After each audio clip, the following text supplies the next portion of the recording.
Good morning, and Buluvinaka, ladies and gentlemen. My name is Api. I'm with the School of Tourism and Hospitality Management. And this morning, I have great pleasure in chairing today's session titled Locally Owned Businesses on Customary Land in the South Pacific. And I believe that we are in for a treat today, because over the past couple of days and couple of sessions, we've heard so much about the problems and perceived problems that inhibit the countries and peoples of the South Pacific. We're in for a treat today because we will be given the opportunity to hear from leading practitioners and researchers who are deeply involved and passionate about development issues in the South Pacific. And I would now at this point like to introduce our speakers. First, I would like to introduce Ms. Litia Meosiwambu, who is with the School of Social Sciences at the University of the South Pacific. With her is Mr. Suliasi Vunimbola, who is a researcher and a PhD candidate at the Institute of Development Studies. Joining them will be Dr. Gordon Nanau of the School of Government, Development and International Affairs at USP. And we will also hear from Professor Regina Scavens, who is Professor and Head of School at the Institute of Development Studies, Massey University. Today we will hear about how customary forms of tenure, land tenure that is providing opportunities for a variety of different forms of economic activities. And without further ado, I would like to now invite Professor Scavens to enlighten us and introduce our presentation today. Please, Regina.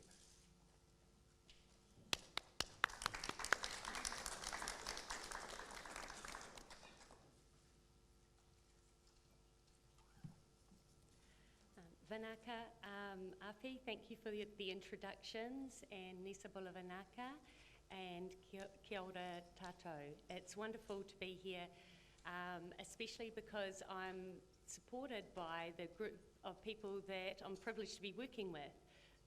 Dr. Litia Meosiwambu from USP, and Mr. Suliasi Vunimbola from Fiji, but a doctoral candidate at Massey. We have two other colleagues who couldn't be with us here with us today. They're in our research team that's been working together for 2.5 years, looking at positive examples of economic development on customary land. And those other people are Professor Glenn Banks, who some of you may know of. He's done a lot of work on mining and resource development and community development and PNG, and also Hannah Stephen, who's a PhD candidate as well at Massey, and she's from Papua New Guinea. So they're a great team to work with, and one thing we really wanted to do in this research project was to challenge some of the negative narratives about customary land that we believe are still persistent around the Pacific. So even at this conference, as Api was saying in his introduction, I've really noticed that there are questions coming from the audience, often from Pacific Island peoples, to question some of the focus on hardship and obstacles and constraints. And they're instead trying to turn that around and say, well, what about some of the strengths? What about some of the positive things that are already going on in our communities? And these are things that everyone knows about, but they don't often get promoted as positive examples of development. And I think it's just so important that as researchers, we look at these things. I was really inspired to read something about Wayne Fyfe's research a few years ago, where he talked about going to do some research on education in an outer province of Papua New Guinea, and he was trying to talk to one of the education officials. And he was struggling to pin down this guy. This guy, it seemed, didn't really want to meet him. He was doing, wanting to, was emailing him and trying to phone him and stuff, but no replies, no response. But then he bumped into this guy along the road one day, and he said to him, listen, mate, what's the story? I just want to talk to you about what's happening with education in the province. And this Papua New Guinean man said to him, you know what? We're tired of you outsiders coming in and telling us that everything we're doing is wrong. We are trying to do the best we can with limited resources, and we're working really hard. at that, and we don't actually appreciate always that kind of negative type of perspective. So we've taken an appreciative inquiry approach in our study, but it's a critical appreciative inquiry approach, which means that we're not trying to romanticise the examples that we're going to be talking about today, but we're trying to say that there are some successful stories of economic development that's locally led on customary land. What can we learn from them? There are examples from tourism and from agriculture mainly, and I think you're going to find them quite interesting. We want to point out, though, that these are our preliminary results from across the project, so we're also very keen to hear your feedback, thoughts and ideas, either in question time afterwards, or please catch us at lunchtime or otherwise. So starting off with this outline here, we're going to look at the overall project, the idea of Pacific-driven development and standards of excellence for the Pacific, moving beyond narratives of customary land as a barrier to economic development, and then we'll have some great case studies that Litea and Suli will present from Samoa and from Fiji, and after that they will identify 7 particular success factors that we have found across a lot of the case studies. And then I'll draw a few conclusions at the end. And after our presentation, we're passing on to Gordon, who's, we're delighted he could join us today to give us some Solomon Islands perspective on these issues as well. The background picture here, some of you may recognise this place if you've been lucky enough to spend some time in Samoa, and this is Lalumanu Beach. And if you look really closely, you'll see some small coconut palms, and you'll see some beach whales tucked in behind them. So this is a place that's quite important to me because I did my first tourism research in the Pacific here, going to look at beach whale development back in 2003, and I had my 4-month-old baby with me. So it was quite a special time, and I really enjoyed being here with the people. But the coconut palms were much more mature then, because of course, after seeing fantastic development going on there and writing about this alternative approach to tourism development that was really effective, it was devastating to see what happened when in 2009 the tsunami struck. And this community in particular was struck very hard, and the families of the beach whale owners were struck very hard by this. But the new coconut palms are growing now, and this is a story of resilience of Pacific Island businesses, but also of doing development on their own terms, on growing their businesses in a way that was appropriate to them. And we believe that's one of the success factors for businesses, making their own decisions on how to move forward, what's most appropriate in their contexts. So I'll probably move quite quickly through these first few slides about the project as a whole.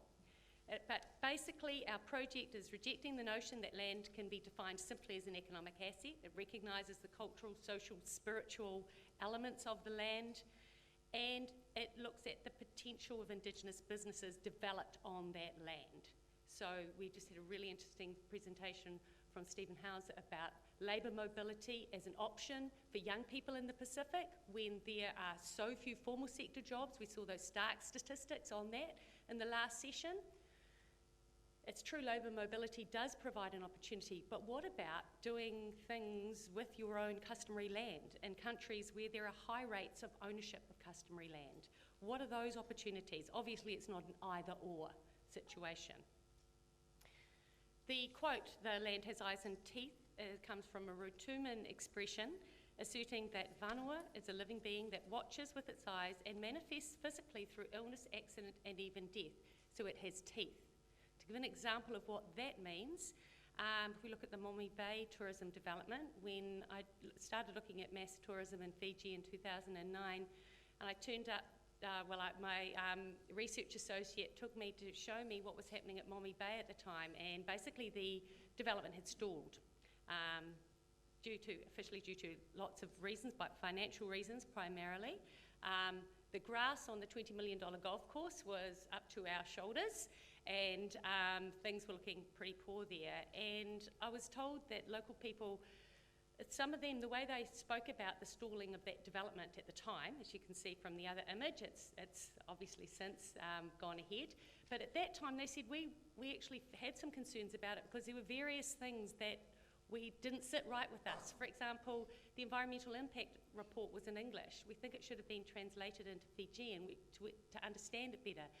We kind of feel like it was going too fast for us. It wasn't right, the way it was progressing. And that's an example of them suggesting that that's when I first heard the phrase, the land has eyes and teeth.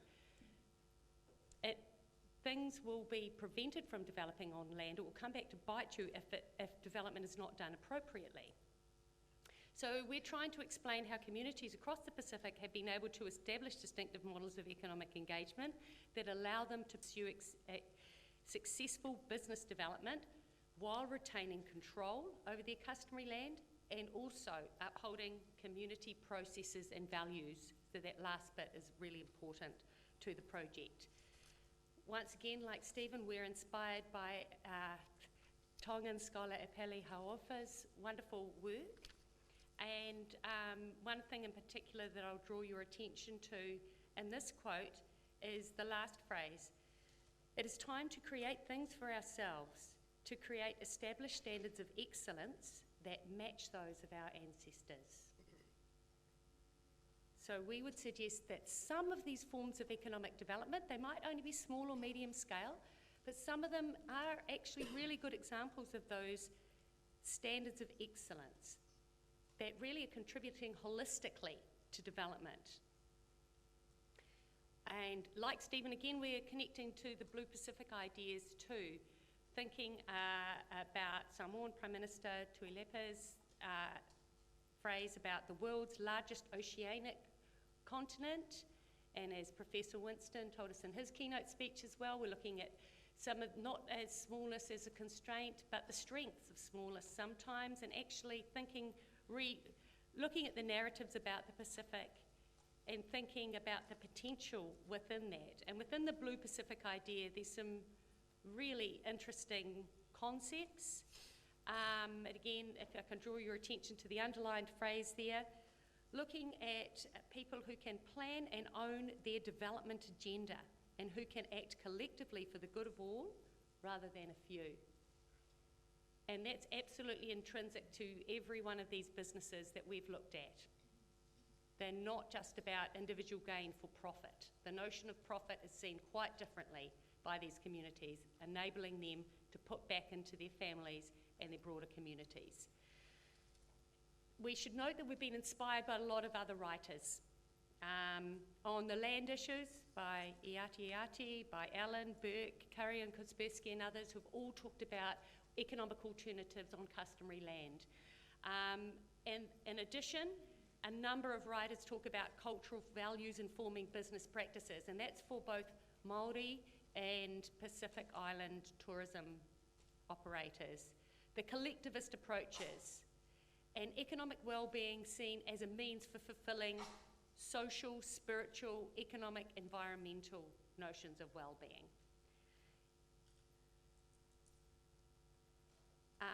And absolutely we want to challenge that idea that customary land as it is a constraint to development. Gordon's going to be taking this up as well and thinking about, do we need systems of land registration and titling, or are there other ways? There are some options that seem to enable good local development on customary land, but so that the policy and the legal frameworks are important, though, that they don't end up alienating people from their land.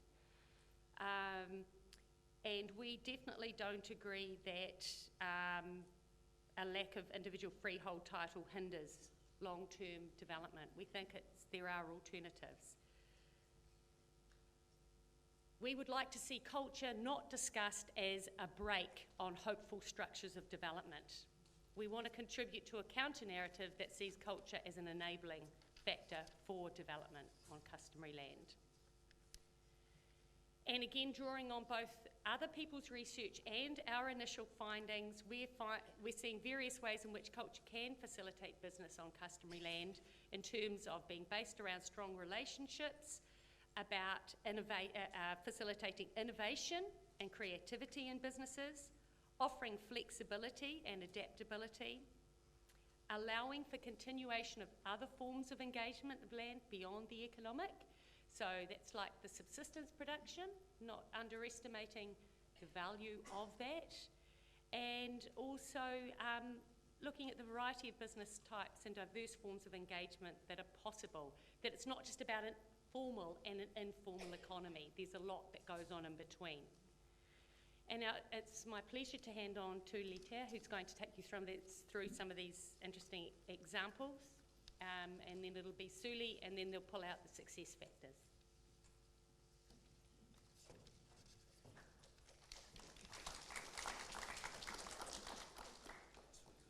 Osaka. Panangani ni maramani na bautini sangani da kaunrove au vasu narativo na olau au sembatiko I nabuso ne tasiri. Thank you. So I've been tasked to look for the case studies that we used in this research. So first we looked at some of the literature that identified businesses that were successful. And then we also talked to some of our colleagues that were in Samoa or also in New Zealand, and some of our friends and families that knew of businesses that existed in Samoa. The other thing that we did was talk to the Samoa Chamber of Commerce and other intermediary organizations that helped us identify who those businesses would be. So we ended up with, well, there was a long list of them, but we were looking for businesses that were on customary land and also owned by indigenous business owners. So we ended up with these three. Two were in Upolu, they were beach fales, and one was in Savaii.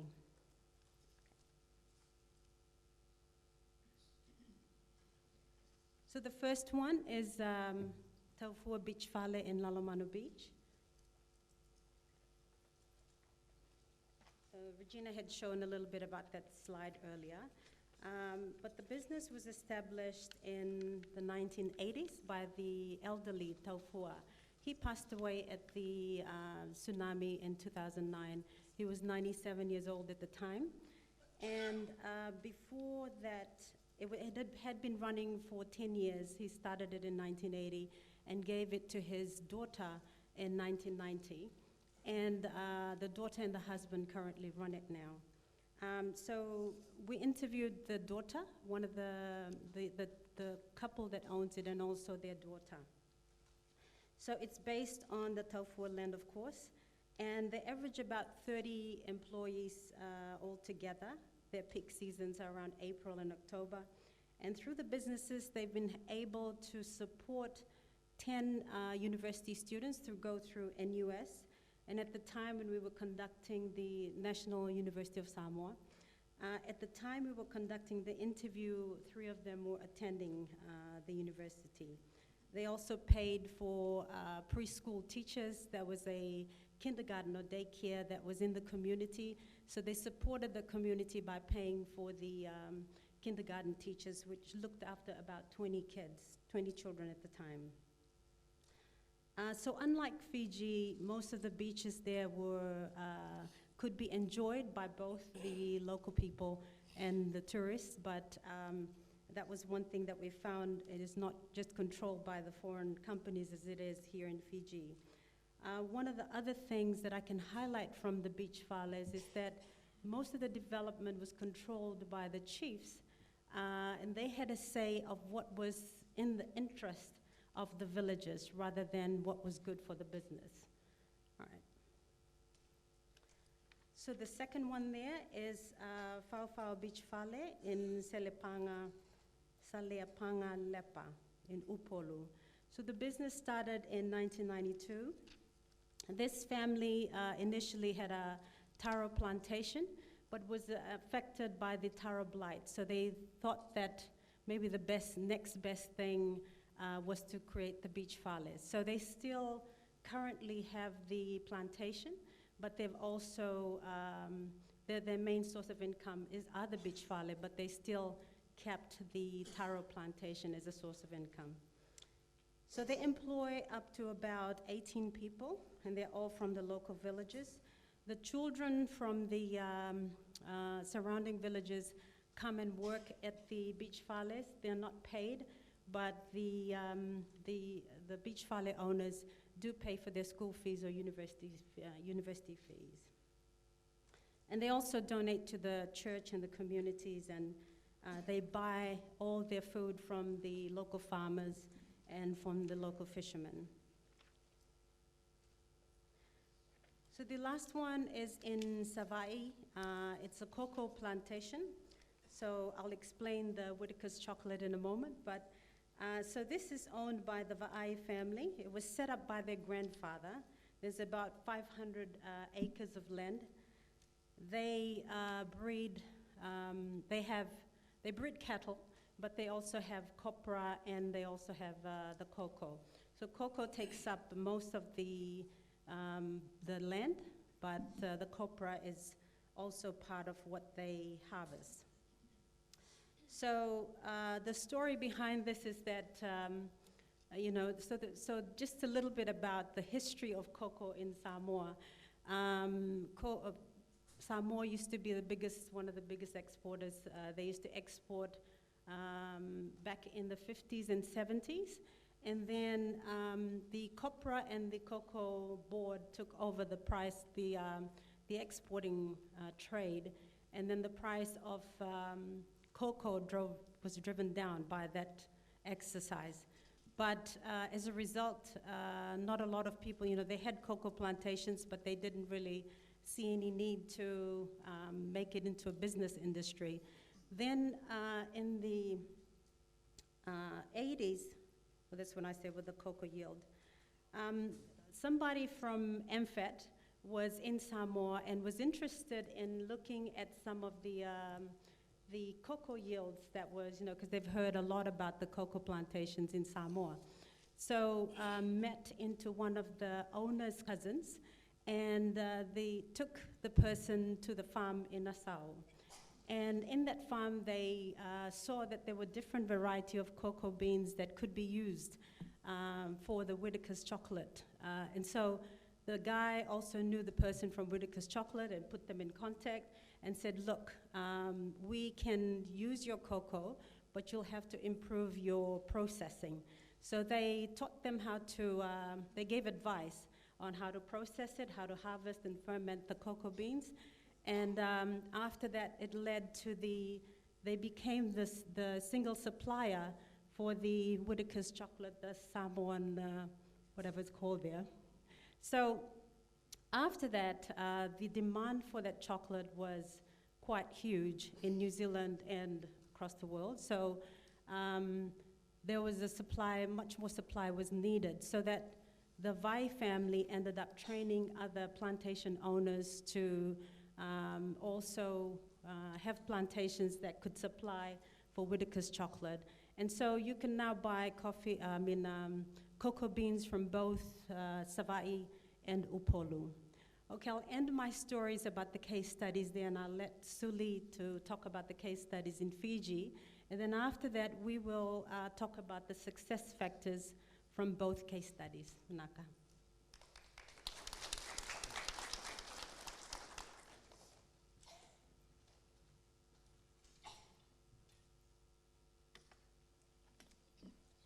Meu bulusia, bulu benaka, wambulu tikai ni nabi indalinia vuturang maram ndata butumikin. Greeted you with good health and also acknowledged the places you call home, needed you, all of us to be here today. I'm Suli from Dongotuki, Maduata, Vanuatu, here in Fiji. I'm a PhD candidate in Miss University. It's a pleasure to be here this morning and be the voices of the people, business owners whom we did case studies with in Fiji. As you see on the map, there were 4 case studies that I did in Fiji, and as Lita said, we came up with these case studies by by working with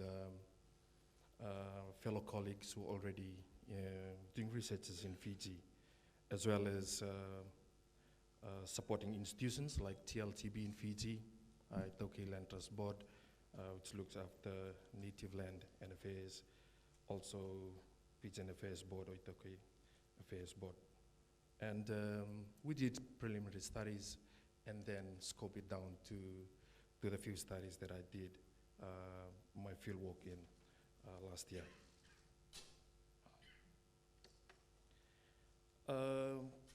I'll be sharing stories with you to tell you how these business owners, how these ventures come into action and why do they do it. And as a Itoke native Fijian, we always share skills, knowledge, and wisdom through talanoa, through stories, and that's how we transmit knowledge to the next generation. For Rambale Youth Farm, located in Vanuatu, in the district of Waturoa, the Kaunrobe, established in 2008. Started in a church meeting. After church meeting, the pastor called everybody and tell them, a lot of people are not giving in their levies for the church. And a lot of people too are not giving in their contribution to the vanua or to the ceremonies. Or that means they've been struggling to contribute to the multi-socio-cultural obligations. And to let you know, if you are native in Fiji and you run and you try to do a simple business at the village level, you need to contribute to communal well-being, to communal obligation. If you are not, then we call it people will start talking about you, which we don't like. So they came up with the idea of, the elders said, okay, we got land from the land owning units. We don't have to lease it at the moment. And through land gifting, we solely, the elders said, you can use the land. And agreed. And they started this, as you can see on the slide, they put up a work structure. And at the moment, the youths are working on it. And as you all know, all the youths in Fiji nowadays have gone through the education system, and they've been going through routines all their life. And when they come back to the village, if there's no routine or work structure, you know what will happen. And so what the elders did, they put up a work structure into different activities for the different weeks. For example, in week 1, that's where they will do activities on the youth farm. And solo selevaki, which is part of a Fijian culture, Itoke culture, whereby people work together for common good without being paid. It's part of our culture, being there for ages. And in most cases, most villages, most settings are struggling with it. But for these people, they were quite lucky that they use solo selevaki as a vehicle to achieve the activities pertaining each week. Week 2 is for individual farm, and they still do solo selevaki. They work together and take turns in planting crops in individual family farms. Week 3, tribal food security activities, whereby everybody comes in and plant different food crops for different families. Week 4, very important. They discuss this with the government officials and administration and ask them, please, if there are vulangi coming to our village, which means visitors, we want to look after them well, so we need a lot of people. So that means the value of looking after them is done in week 4. So if they come in week 1, 2, and 3, they'll disturb our structure, our working system. By week 4, everybody will be in the village, and we have the manpower to look after whoever visit, either from the government, from the NGO, or from relatives coming from another village who are Itoke to do ceremonies or whatever to participate in. They are all vulangi to us, and it is our honor to look after them nicely. So the value of that. The next slide is about, in the media, they've been recognized as a rural millionaire youth farm, and those are the diverse activities that they engaged in. And they use the crops, the commodities They know how to grow, and they don't come up with any commodity which they do not know. They just know how to grow kava, they know how to grow taro, so let's do it. Yeah, I put my picture over there to show my supervisors that I really did the work.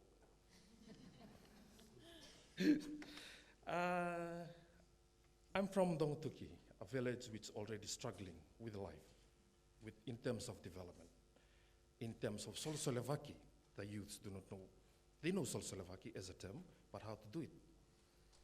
I tried to pilot the program used at Nayarambali, that structure, and try to do it at home. You're working with the youths, quite challenging, but we're hoping that the idea and the support of the elders, they supported it. There were a few of them who really held on to the vision, and yes, we want this together, but there are some who are opening the curtains of their windows, looking out, and don't want to participate. We focus too on the crops that they like. We only know how to grow kava, taro, and banana, the crops that we are familiar with. So that's something very important. When we want to start something like this, I found out that you need to capture the passion, the interest, what they're interested in. So we need, I believe, as a development agency, or whatever, you want to do something in a rural village like this, we better, what Ernesto Ciroli said, we need to shut up and listen to them, and then walk from whatever they're interested in and move it up. After 6 years, convinced my supervisors to go home and see whether the program looks like. So that's the look after 6 months, 6 months. Covers are growing, people are working together, different crops. Even one of the elders told me, even though we don't see a lot of progress in terms of we haven't harvested anything, it's already a success to us when our people start to work together again. The next business is Tifajek Mud Pool, an hot spring located in Nandi, few minutes drive from the international airport at Sambeto. The story behind this is it's really good story, because when the elders divided up their land and give it to different itoka-toka or extended families, it was done through ill will, in the sense that the ancestor to this particular family, this is a family-owned business. The ancestor was deaf and dumb. And at that time, they were growing, the sugar industry was the backbone, and contributed much to development at this space of development. And because the land got hot spring and mud, it wasn't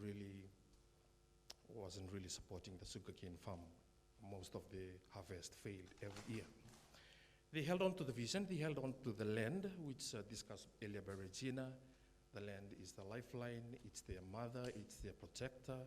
They held on to it, and until now, the American troops came over during World War II and were using the hot spring during the R&R, rest and relax breaks, as well as healing their wounds and for relaxation. Converted it, fast forward, to a business, a tourist-based business, family-owned. Tifajek, that's the acronym or the first letter of the names of the siblings. For example, T is for Titilia, I for Ilimeleki, and so on, the siblings belonging to the family. And they contributed a lot to their community, to their family as a whole as well. I did preliminary study as well at Heniwa Restaurant, located at in Singatoka, the Coral Coast. A member of our research group was involved in the in-depth study last year. This restaurant, it took them 11 years, the story of who they are till now. It took them 11 years to establish the business. By working on diverse economic activities, like simple activities like going out fishing, hunting wild pigs, planting crops, and they also got a horse riding business. The land is leased from the Tokotoka and having the support of the Tokotoka, which is the extended family and their elders as well. The business focused on cooking authentic Itauki Fijian food, and I can still remember the lady told me that, the owner told me, we don't need to go to university to learn how to cook. My mom's kitchen is our university, so we just cook how like what we learn from our kitchen, and our visitors enjoyed it much. I'll move you again. I'll take you to Aviva Farm, also in Sambeto, established in 1995.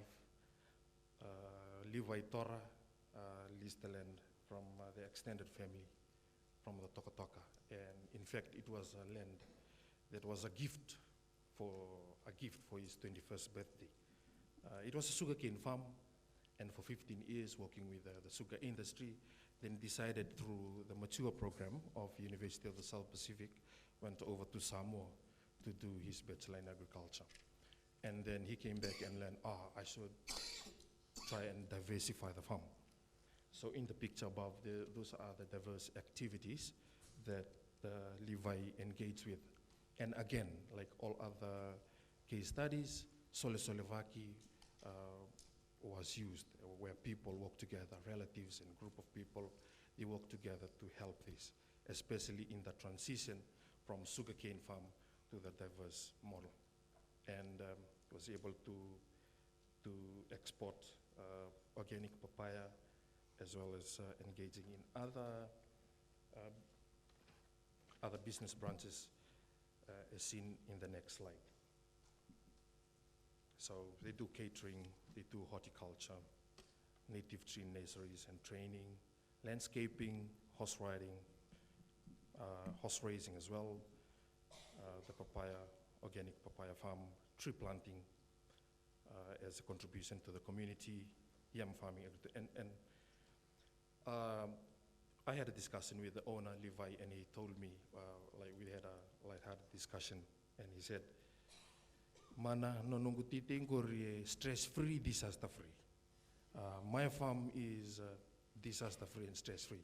So I just give you a simple example. So during Cyclone Winston, the papaya farm was like all destroyed, but they managed to save the native trees from the nurseries, and the hotels around Nandi started to buy the native trees, and also hired the farm and Levi and his group to do landscaping activities around Nandi. So it really helped in terms of the sustainability of the farm. I'll move it on to Litea, and we'll help each other out to discuss the success factors from these case studies. Okay, so you've heard the stories from the case studies. So what were some of the success factors? So number one, it was very important for all the case studies, all the businesses, that they maintained cultural protocols with their chiefs, right? From Samoa and also here in Fiji, it was important that that was adhered to at every level. So whenever the business would start, they would ask the chiefs, is it okay for us to do this?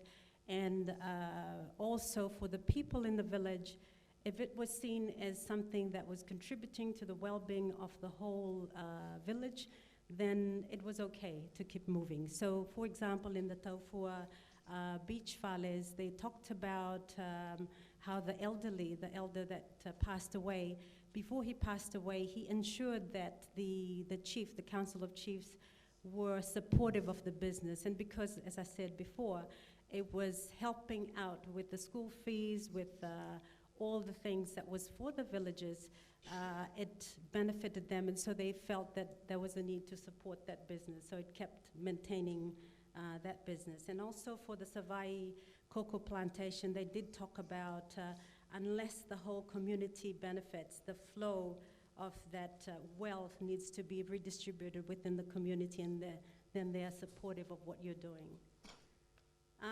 The other thing, and this is examples of when we say the land bites, also because of the cultural protocols, all the case studies were aware that if you didn't follow this through, then there were consequences. Things could happen to the business or to the families or the people that were involved in the business. So these are some of the examples of the quotes that we got from Samoa in saying that it's always about the community, it's about the relationships with the community. And so it wasn't just them employing the community, but also the community looked after the beach falas and things like that by ensuring if there were a lot of visitors on the beach at the Lalomano Beach, they would ensure that they play their rugby meters away where they wouldn't disturb the visitors.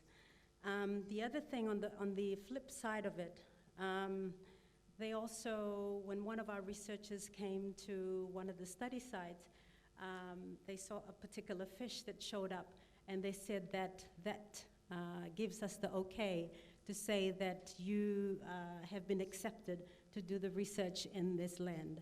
So all that happened throughout the research, and we also found that it wasn't only that the land, adhering to these protocols ensured that there were no consequences, but also things that were happening around the land that supported the research that we were doing. And also, the other thing that I would like to stress here is about the Christian God. Spirituality wasn't just limited to the vanua and the mana of the vanua, but it was also about the Christian principles that were adhered to throughout all the case studies. So for example, in all the case studies in Samoa, they made sure that there was a contribution that was going to the church. And in Suli's case study in Fiji, there was also a day in which they celebrated what was a day of thanksgiving, a day of thanking God for the prosperous business that they've had. So for Tifa Jack and for Nayarambale Youth, they had a day that they dedicated just to say thank you. For Samoa, it wasn't that extensive, but they made sure that they contributed to things that were about the church. The other thing that we found out in the study, that everything that was done in the business was about the collective well-being of the people. It wasn't just for the business owners to accumulate wealth, but it was more about how they were giving back to the community. So you can see there that the quotes that they've said about wealth, about, I like the one from Savai'i Farm. They were talking about the people that benefit are right here in the community. The money circulates locally and wealth is shared. This other statement at the end there, they talked about how the villagers would be fired from the beach falas, right, for maybe doing something, but they will come back a month later and they would be rehired. And so the daughter who were interviewing at the time said that we didn't understand why our parents kept rehiring them. But then at the end, they said that the ultimate objective was that we inherited from our parents is the need to help the villagers prosper. So it wasn't just about the business, but about the community or collective well-being. So the other thing that I wanted to highlight from all the case studies is that the beach falas and the businesses were not only limited, it wasn't just for tourists, exclusively for tourists.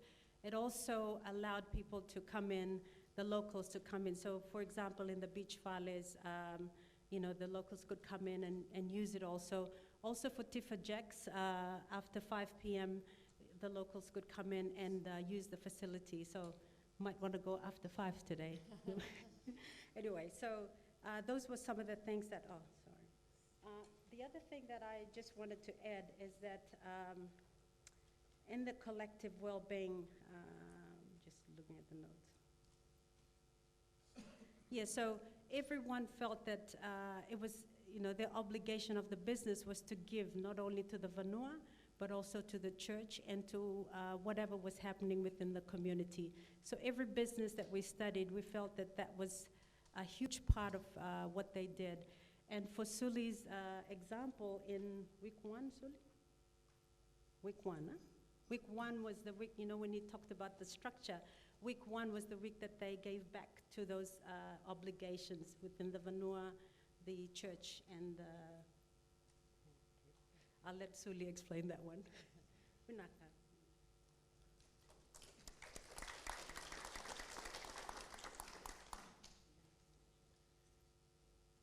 Yeah, the fourth success factor is the separation of customary and business finances.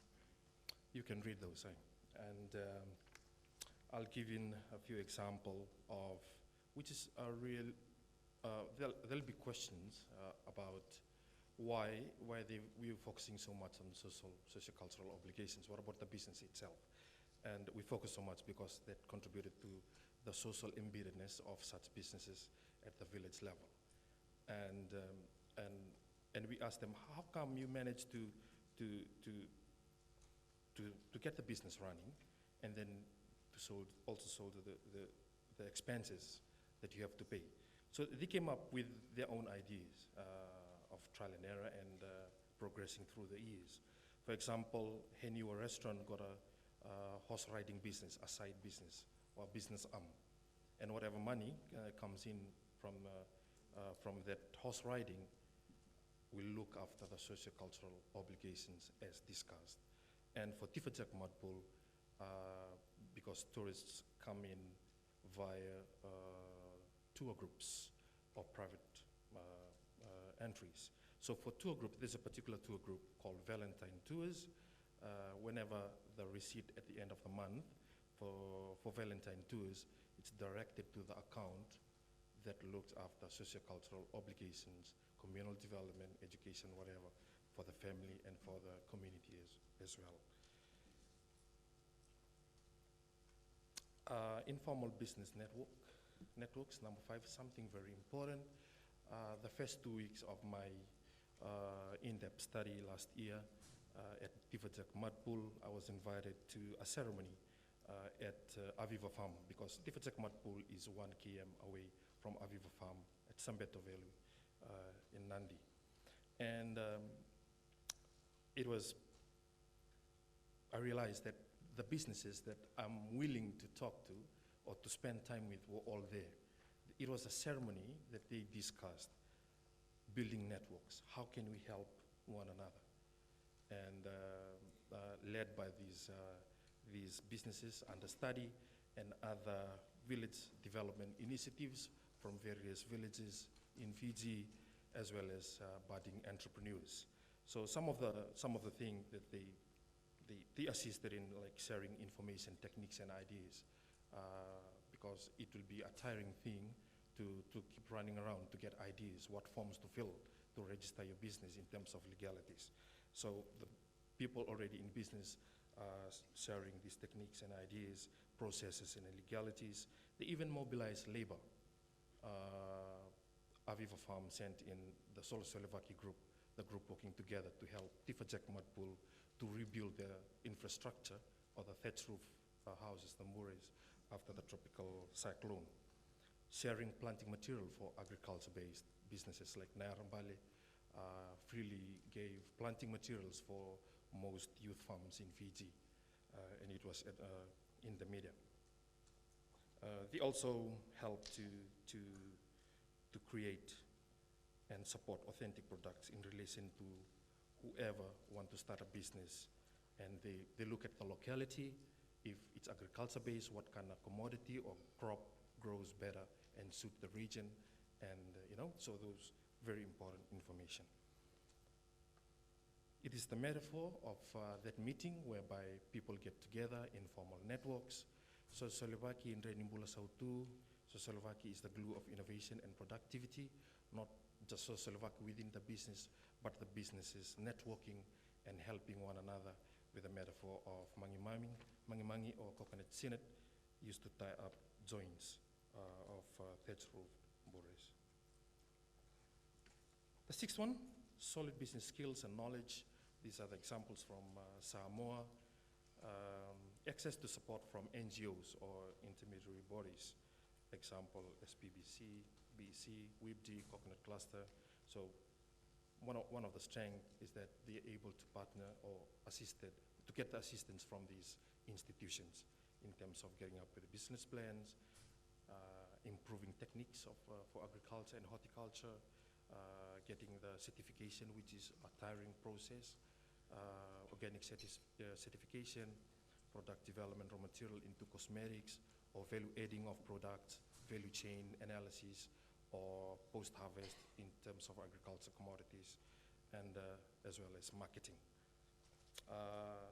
I'll give you an example. For example, Tifajek Mud Pool. They also, at the moment, they got certified masseurs, and the women involved in the masseur group did not meet the qualification criteria to go to institutions and to study whatever they want to do to be certified. So an NGO, PIPSO, Pacific Island Private Sector Organization, helped in that and get Seneca ISPA, which is another institution that to train up these ladies and become certified masseurs. And most of these ladies, with a ripple effect and of the business, are now employed in other big hotels, better paid, just from that certification, which they wouldn't have got if they tried to go through the formal institution.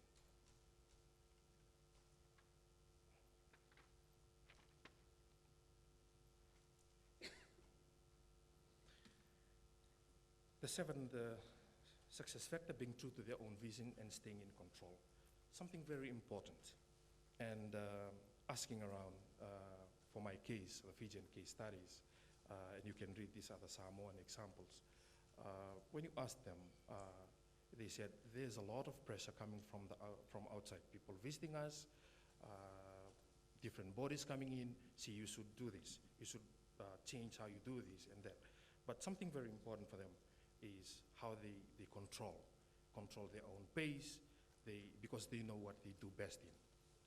I stayed with the Nairambali Youth Farm for a few more weeks, for a month, and I asked him, what about, you got 25,000 cover plants, $100 for a plant, 3 years old, why you're not exporting?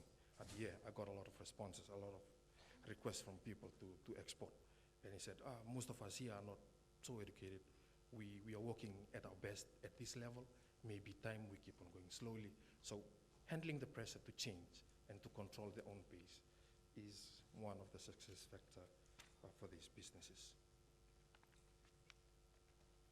I'll just add to this slide is that the Taufua Beach Whales, they had been asked many times to upscale. And one of the things that they highlighted was that why should we upscale? If we upscale, we'll bring in other people that will have degrees that will come and work in this beach whales. We really are just employing the people in the local community, and we want to stay true to that cause. So they, after the tsunami, there was a scheme that was done for them to build on the mountains instead of the beach. That's starting, but they've kept the beach as it is. They realized that the beach is eroding, but they've fitted the posts to be a little bit higher, but they said that their main aim is about employing the people within the community rather than bringing in outsiders to work at the whales. Okay, so just to finish off then, a few conclusions. And we basically saw that the social and cultural aspects of business development were central to whether the businesses succeeded. It wasn't about them not thinking about the financial side. They had to think that through carefully, and Suli's given you an example of one of the strategies some of them used to separate out some particular activities to cater for their social and cultural obligations, whereas others were solely about the business. But those things were really important in terms of being respected and appreciated by the wider family and community. Prior to this, I did research on larger scale tourism. I was looking at corporate social responsibility, large resorts on leased land. There's a place for that. It obviously works for some, but actually, interestingly, I.T.S published some research that's compared two communities. One that was that had leased their land to a resort, and economically, materially, they were better off than another community that hadn't been in the same position. But that other community that hadn't transacted away their land was actually happier, even though materially they were not seen as so well off. So transacting away land for short-term gain doesn't necessarily produce sustainable forms of business development or relief from poverty in the ways that some of these successful Indigenous businesses have done. So we want to move beyond that narrative that customary land is unproductive. We don't want these things to be defined as inefficient just because people aren't running their businesses in the same way as a Western person might run these businesses. Letia and Suli have given examples of the numerous ways in which these businesses have made meaningful contributions to many people's lives and continue to do so. So we believe they should be recognised, appreciated, supported and celebrated as examples of what Epeli Hauofa was talking about with new standards of Pacific excellence. Suli's going to read out this quote. You can read the English if you prefer. Sandondonu e nangaunongo me sabi sauna nondarai. Lewen sana numatunga mendai tau kiningele. Mendai tau kiningenga kamateani. Eda nira sama lewa nangele na itamba-tamba tarawa. Sandondonu menda saraida menda banga taka wada nangele kawaburin bisini sikina. Nanonta sianga ni banga takingele saru ile bukina tamata butuniau. Era mai banga taka kanda taka talikina. Would you like to read with me? No, you know it. All right, cool. So that's from Levi from Aviva Farms? Yep. Okay, and so we're seeing that in rural settings. There's an interesting World Bank session here yesterday about outer island development and remote communities. And some of these communities, like Narambali, are very remote. They've shown that there can be successful inclusive business development. And these go against the norms of some of the ideas on capitalist profit-seeking imperatives, are more holistic. And Letia and I had the privilege of talking to a Matai in Samoa who said to us, when he reflected on our information sheet on our project, all the researchers out there know that we have to provide these information sheets, and he said after our conversation, you know, yes, customary land does have eyes and teeth, but it also has a spirit and a heart.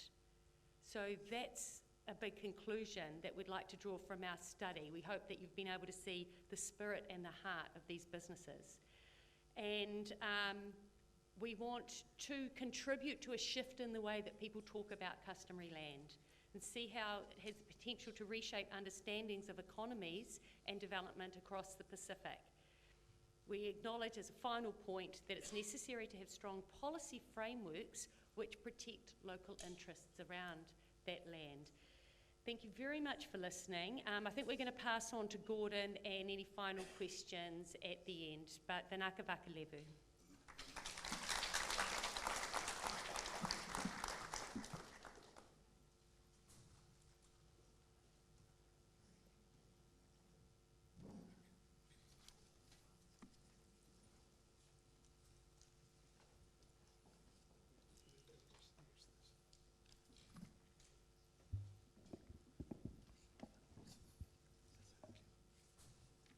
Hello everyone, I'm Gordon with the School of Government, Development and International Affairs. I'll just be telling you two stories of two projects in the Solomons. The Guadalcanal Plains Palm Oil Limited, or GPOL, and the proposed model for Tina Hydro Development Project.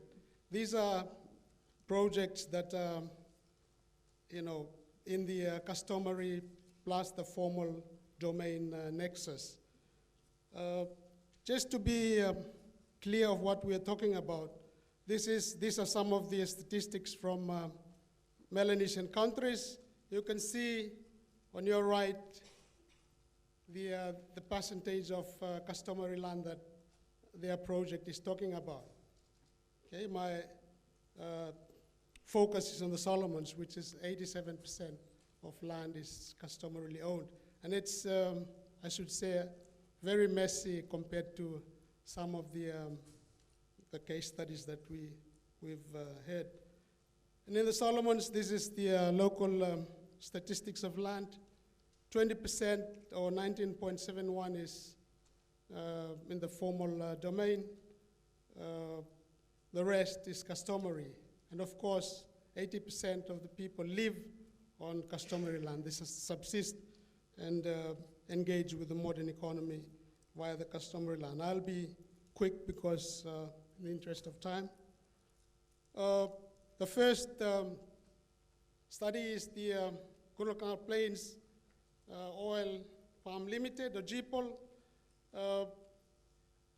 In the 60s, late 60s, the Commonwealth Development Corporation invested in what was known as the SIPL, Solomon Islands Plantations Limited, following the process of land alienation called land settlement during the colonial days. So the land-owning groups leased their plots of land to company who then planted, used them to plant oil palm. But as a requirement under Solomon Islands Land and Titles Act, which I refer to here as LTA, not the Land Transport Authority, but Land and Titles Act, the 5 trustees sign on behalf of the land-owning group. So those signatories are recognized by law as the owners of the land, not the entire land-owning group. That's just the way our Land and Titles Act was designed. Okay, so under SIPL, land-owning groups received land rentals and 2% shares in the company. So only 2% shares was owned by land-owning groups. But then, you recall, we had our problems in 1998, the so-called ethnic tensions. And because of that, CDC, or the Commonwealth Development Corporation, moved out from the palm oil industry. And this new company, New Britain Palm Oil Limited, decided to invest in that industry. So the landowners decided to negotiate to be shareholders in the new company rather than just rent recipients, as was the case under SIPL. In that situation, given the problems that we were going through at the time, Solomon Islands government supported the landowners and awarded 20% shares using the value of their land. Okay, so there are like 61 parcel numbers covering almost 6,000 hectares. And they also used the standing palms as equity contributions. So those were the landowners' contributions to the new business. Okay, so instead of them waiting for royalties, they also wait for dividends. So the landowning groups formed an association because they cannot run business. They used the Charitable Act to establish a business arm, which is called the GPRDA. Okay, so that body, that land association body that was registered under the Charitable Act became the company that engages in business activities. So they signed 3 MOUs, one between the company and the association, Landowners Association, another between the company and the Guadalcanal provincial government, and the third between the company and the Solomon Islands government. So these 3 MOUs control what's happening in that domain. And I think an interesting point is that that association by landowners is gender conscious after the tensions. Okay, the executive committee always had 5 males and 5 females as executive members who manage the affairs of the association.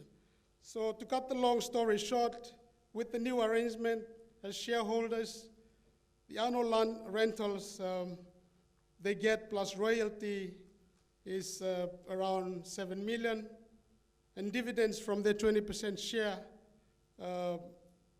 was around 11 million annually since 2013. But if you look at the figures, under SIPL, the landowners were basically not given good treatment.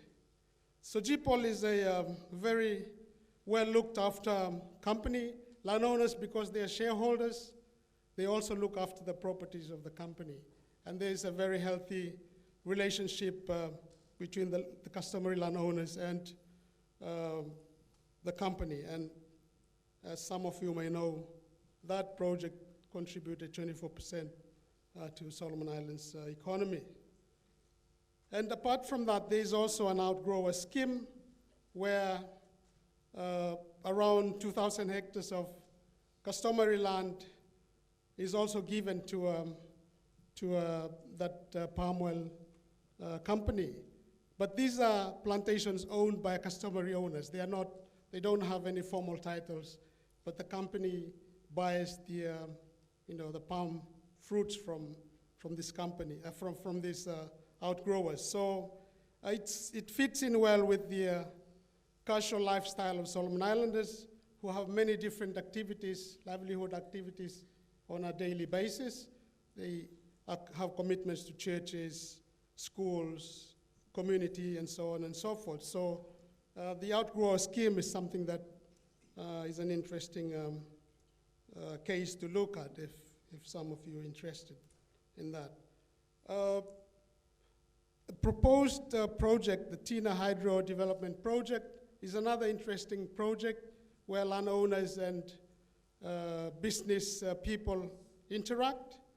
In this project, customary land was compulsory acquired under the LTA again to make way for hydro project. So the Tina Co Land Company was established by landowner groups of the compulsory acquired area for the project. And there's 50% shares between the Solomon Islands government and the 5 land owning groups that own that core area. So this group will be they are the holders of the perpetual estate acquired land, not trustees, not the 5 people that I mentioned earlier, nor the Commissioner of Land. So this is a new experiment that they tried to put in place. So the process agreement, Solomon Power, which is formerly the electric authority in the Solomons, will purchase power from the core company, and this core company has an investor owning 51% and the Solomon Islands government owning 49%. So the core company in this proposed arrangement will operate the hydropower for 30 years before returning it to the landowners and Solomon Islands government company. So the shares in the core company by the 5 land owning groups are organized under the Cooperative Societies Act. I think the point is that there is the land regulation, but these people are also looking at other legislations to engage with the business world. So in terms of royalty, 1.5% will be paid annually to the project company, and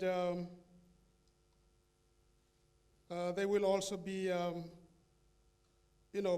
lease payments and dividends. So this is a proposed formula, but something that those of us in the Solomons are very well interested in because of the possibility of them engaging with the economic world.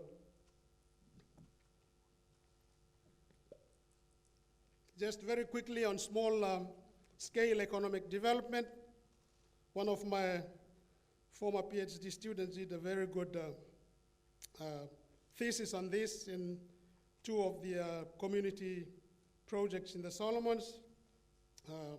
I won't go into detail because of the time factor. But the point is that cocoa and coconut plantations in the Solomons are mostly customary land owned.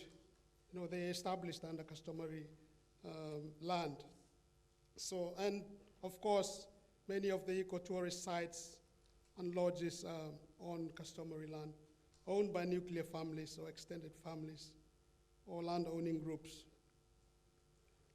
Okay.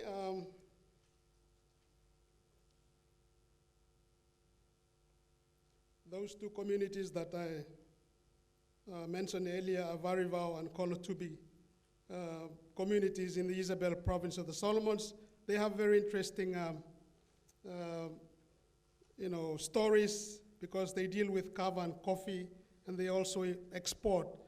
And their operations were all under customary land. But that's something that we can talk about at another time. I think a point to be made is that, like what my previous colleagues mentioned, there is the need to appreciate the local network in the community, the local wanted groups, and how they operate and relate to each other in order for local businesses to succeed. I mean, there has to be recognition of the church, relatives, and those kinds of things. Exactly the same issues that my former presenters shared. Okay, lessons learned very quickly for the Solomons, or from those two case studies that I've shared.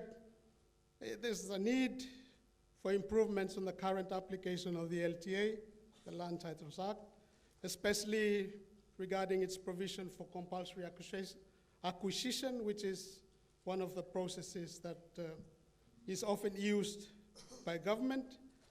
And the second point is that there's a need to seriously investigate more acceptable ways of engaging with the customary landowners, rather than seeing them as obstacles. I think, as you can see from the statistics, they own 80% of the land, so they are forced to deal with. So you have to appreciate that when engaging in business in places like the Solomons. A third point is the shareholding arrangements.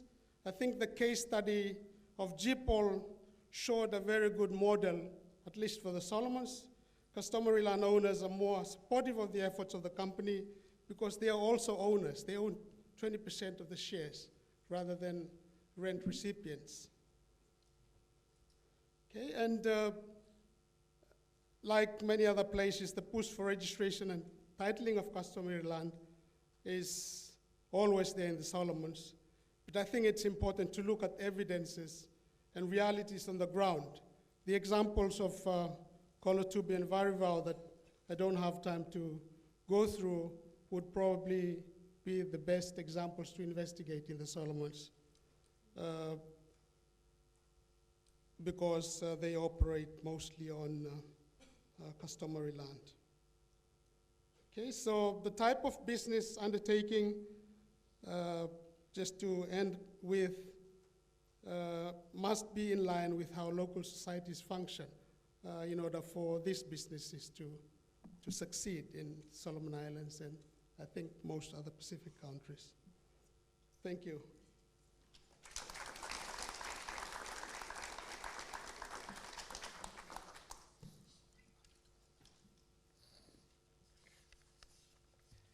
Thank you very much, Gordon, and thank you to all our presenters. Wow. At a time when most of us in the Pacific are having to deal with mixed feelings about balancing cultural preservation and the needs and demands of development, we were treated today by some positive stories of how this balance can be achieved, and that indigenous people, customary landowners are able to succeed on their own terms, within their own cultural values and bounds, and on their own customary land. So please, ladies and gentlemen, let's give another round of applause to our speakers. At this point in time, I'd like to open the floor to questions to our panelists today. Yes, to our ladies in the middle, perhaps I saw your hands flick up. Yeah.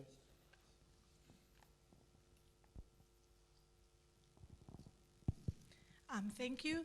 First of all, I want to say thank you very much to our panelists. It's really refreshing to see Pacific Islanders here today talking about Pacific issues and issues that affect us every day. So vinakavakalevu to all of you. I'm Amerita Ravuvu, and I'm with the Pacific Research Center for Obesity Prevention and NCDs at the Fiji School of Medicine at FNU. I have a comment and a question for my Fijian colleagues, specifically for the case studies that you presented on.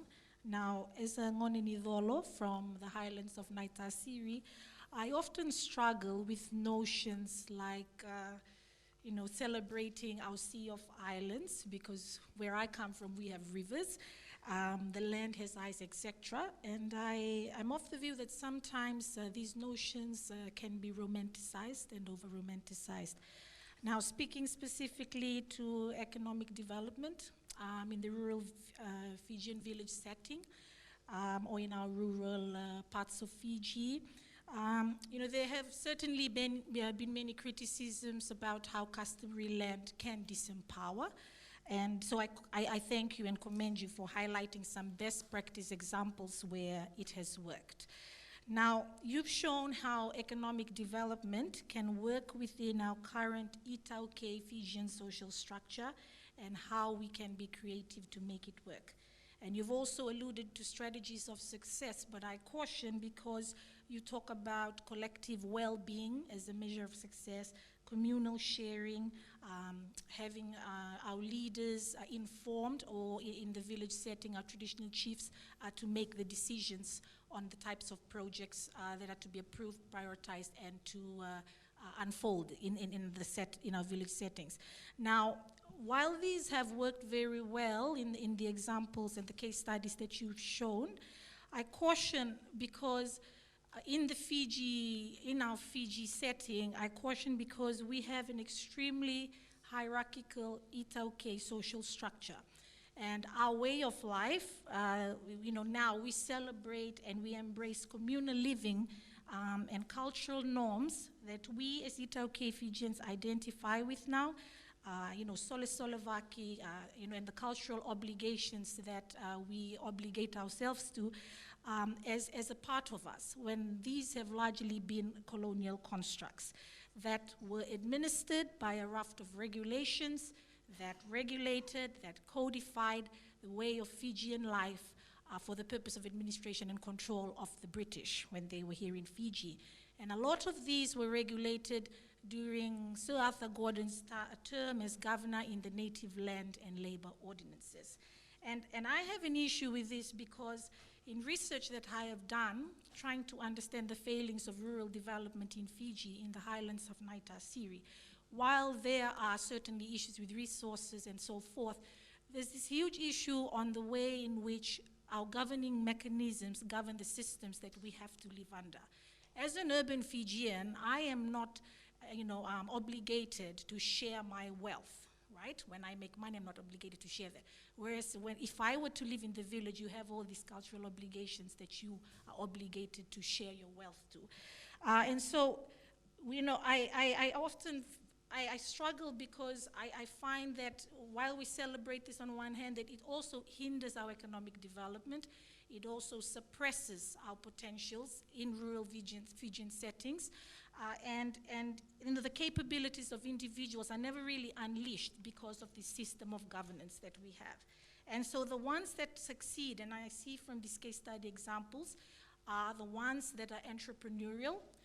In many Fijian settings, the ones that live in ngalala settings where they don't have to be gossiped about to give to village obligations, and also the ones where we have leaders that have the capabilities to make those decisions and to see the benefits for villages rather than for their own pockets or for their dynasties or whatever have you.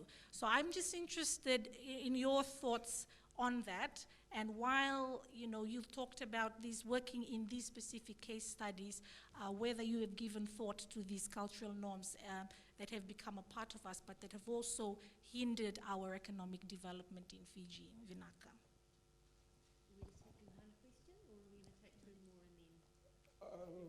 Perhaps we can take two more questions and then we'll respond at the end. This gentleman.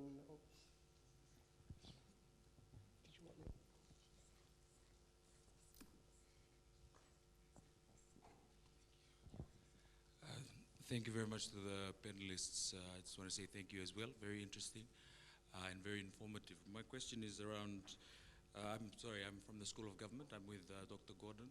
I'm one of the teaching staff, but I find this very interesting because it's an emerging issue and everyone talks about it, and the centrality of culture and so on. I completely agree with, and my question is around the last slide about policy frameworks. I wanted to ask my colleagues from Fiji, and in terms of the policy frameworks, what are some of the specific policies, if you have seen, that probably were facilitative in the successes that you've highlighted from government and supportive institutions, if they weren't facilitative at all, or if there were challenges or hindrance to ultimately promoting this notion of self-determined, how do you say it, indigenous entrepreneurship or business setting and so on. My second question is to Dr. Gordon about the shareholder arrangements. If from your research, if there's something to be applied to the Fiji context, especially considering the boom, if you will, to take a word that's been thrown around a lot in our political landscape, insofar as extractive industries, in Fiji's case, is concerned about the ownership of especially our families up in the north, where they are experiencing a lot of these aspects about extractive industry. So if in any way something could be learned by us Fijians from what appears to be a very innovative aspect of ownership that Solomon Islands is taking the lead on. So just those two questions. Naka. Perhaps we have space for one or two more. Marita, and then Dr. Punpate. And then we can always carry the discussion over to lunch. Vinaka Kalevu. My name is Marita, and I myself and my husband run a social enterprise called Talanoa Treks, and we work in partnership with 4 Itauke communities in the interior of Viti Levu. And I want to caveat this by saying I am in no way speaking on their behalf. So this is Nambalasere village in Ra, Navai, which is in Naitasiri, Nanga, and Numbutauta, which are up in Nandronganabosa.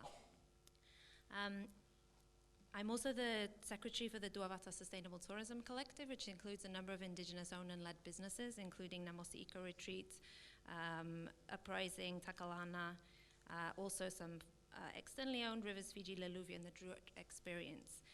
And our model is not very well understood, and so that's part of my question, which I'll come to.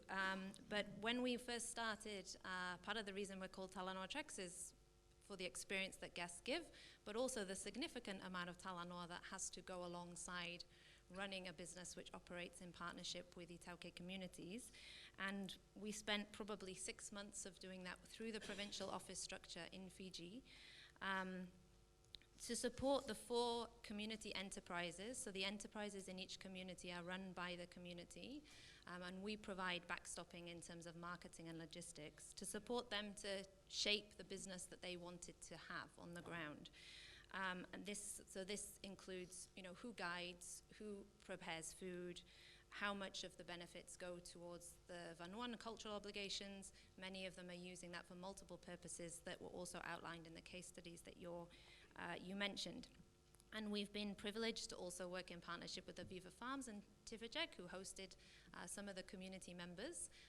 And that peer-to-peer learning model is an incredibly important and powerful tool, which is not very well utilized. So my question is, what are the opportunities to use some of this research and other case studies that have been mentioned to inform the policy and legislative environment? Because in our experience for the 4 communities that we work with, the communal land structure, as has been talked about, is not the hindrance. The hindrance is many of the policy and legislative, many of which are colonial hangovers, as has been referred to earlier, that go alongside that. So for example, and I hope Danny from Namosi Eco Retreat won't mind me sharing his example, it took him 4 years to get a hotel license for his retreat in Namosi. Jumping through the same barriers and hurdles that all of the 5-star resorts have to jump through. So where is the opportunity to use some of this to not only inform that policy and legislative space, but also to challenge the notions of what success means in some of the criteria that development projects are using. So we've had many partners who've worked with us where the success, what they want to see is profits and direct employment, as opposed to some of these broader-based benefits that you're talking about. And while the language of social entrepreneurship and impact investment is being, celebrated elsewhere, it doesn't seem to be then translating into the very onerous regulatory environment that prevents many Indigenous owners making best use of their land. So sorry, that was a huge rambling question, but Minaka.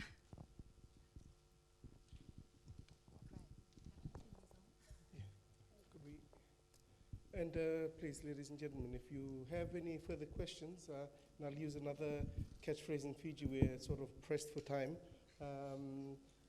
We could perhaps ask our questions over lunch.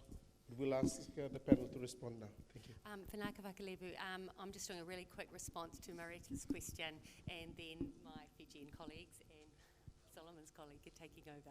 So just a quick response to say really legitimate issues that you've raised, and one thing we're doing for the end of this project is holding a symposium here, hopefully in this facility, are we planning on, is it the 27th or 28th of January, Litea? It's one of those dates. We're going to invite government, we're going to invite NGOs, we're going to invite the tourism industry, agricultural ministry and industry along, as well as research participants. And we want to put forward these findings and talk about them some more specifically from our project.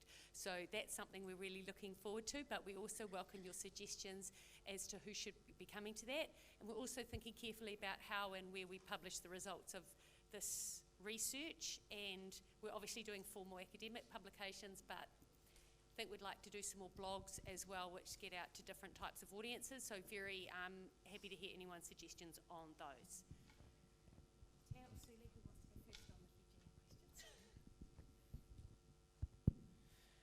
Yeah, Vinaka, just responding to the first question.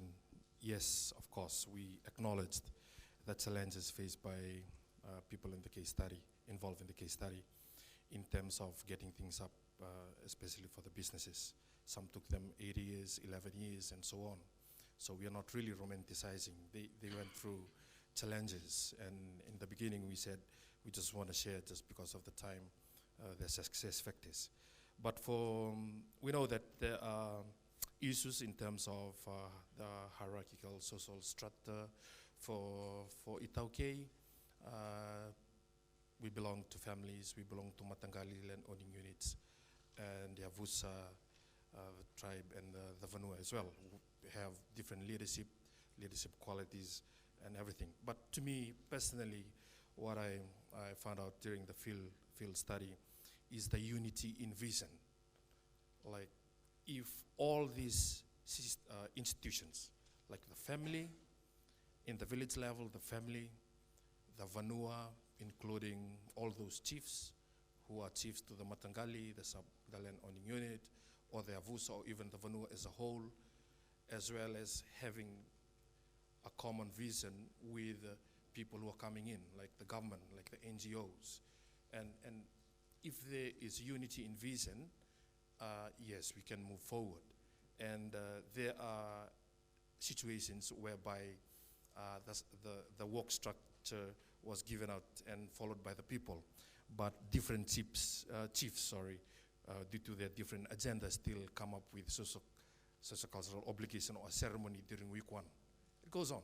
Then a discussion in Talanoa and conflict resolution through traditional means of mataning sau, and they learn through the years, and later on they adopt the new change. It's a change at the moment. It's a change, and change takes time. And from my perspective, I'm looking at it that we can do it. And in terms of being away from home and you are not involved in sociocultural obligations, for me personally, it's a bit different. I've been running to the post office, and my wife asking me, what are you doing at Western Union today? I'm sending money home because they're having these obligation at home, and I think I should help because it makes me and my 2 daughters accepted when we're gonna visit home one day. So I'm not looking at it as an expense. I'm looking at it as building relationship. I'm looking at it as a loveni vanua. You know that. I'll just add a little bit to Suli's comment. So, in all the case studies we saw in Fiji, there were things that they did. They divided, for example, in Nyarambale, they made about, 3.5 million a year? But 15,000 of it was given to the lotu, 15,000 to the vanua, and 15,000 to education. So that took care of all the obligations that were happening within the village communities. So the other money, the rest of the money could be used for the running of the business itself. And I think in all the businesses we identified, they did talk about all these obligations that we have to do. So for Nyarambale, for Tifa Jack, they put aside 5,000 each. Their profit also is about 2.5 million a year. But all those, we found that they actually talked to each other and talked about how you set up this structure to ensure that your business is still running and yet you're meeting all the cultural obligations that has to be met. The other thing that we found is that just following that structure for the Sole Vaki thing is that you work on the farms, but there is a week or a day that you dedicate for all the other visitors that come into the village, so they don't disrupt what's happening within the business that they're running. So Suli was showing you an example for the weeks that they have in Nyarambale. I know in the Tasiri, the Lutu project was one of the projects that did that. You only come on Fridays or only come on Mondays. So that also is a key to the success factors that we found in the businesses that we were looked at in Fiji. Yeah, there were challenges. For example, in the Hinua restaurant, they had been trying to run for the last 10 years. And the reason they couldn't get the loan from the Fiji Development Bank was that there's a business that's just down the road that's owned by a foreigner. So FDB's conflict, the Fiji Development Bank's conflict, was that they couldn't get the loan because that was a joint venture for the South African and the foreigner and one of the business, well, their family. So even though that was happening in the background, they still fought hard, persevered, and tried to find other options to get the business running. So they did the horse riding exercise or business to keep them going till they had enough income to actually fight the court and also establish the Hinua restaurant. So as part of the settlement, they got the beach houses or the Namale Bures that's just down the road, plus the Hinua restaurant that's there. So yes, there were challenges for all the businesses. One thing we also found that, in all these challenges, they continued to persevere. But I think one of the most important findings for us was that they were able to set aside money for all the other obligations and yet keep the business running. Yes, the other question about the policies, as Regina said, we are inviting people at the end of this project to talk about how we can impact or change the policies that currently exist. Because yes, there are people that want to run the business, but the information sharing that Suli found, that they actually share this knowledge. There's a group of indigenous business owners that go to Nyarambale, to Tifa Jack, and to the projects that we've looked at, and they share the information of how to do the Solovaki, how to divide up the money, and other things that can only be shared through Talanoa, right? Yeah, Pinaka. Thank you, Jope, for the question. 2 points. When we talk about customary land in the Solomons, it's a very fluid situation. In Fiji, you have a neat arranged records where you know exactly which Matangali owns which land. In the Solomons, one of the complicated processes is to identify land owning groups, because we don't have something similar to the one that you have here. So it takes a lot of time to identify. People who live in those places know who the landowners are. They interact with each other. But there are no formal titles or formal boundaries that you can easily identify. So that is one of the problems. But in terms of extractive industries that you asked about, I wouldn't look to the Solomons for a model in that extractive industries, because our Gold Ridge mine ended up not being a very good mine, and the current bauxite mine in Renal, Bellona, has a lot of problems. But I think if you look at the agriculture sector and the hydro scheme that I talk about, there's possibilities there. You can look to the Solomons, and maybe the idea of how do we as landowners become shareholders, that could be a point to consider. How do I use my customary land as my contribution to that business in order to be a shareholder? I think that would be something I'll comment on. But the mining, sorry, I wouldn't advise you to look to the Solomons.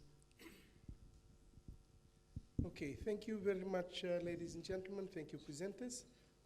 Lunch is ready outside. We've just gone a wee bit over our time, but please, thank you once again.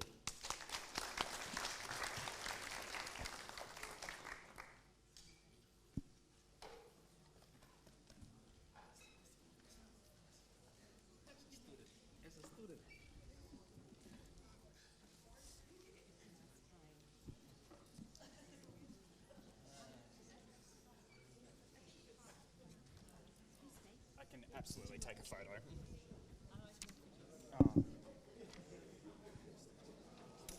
That's okay.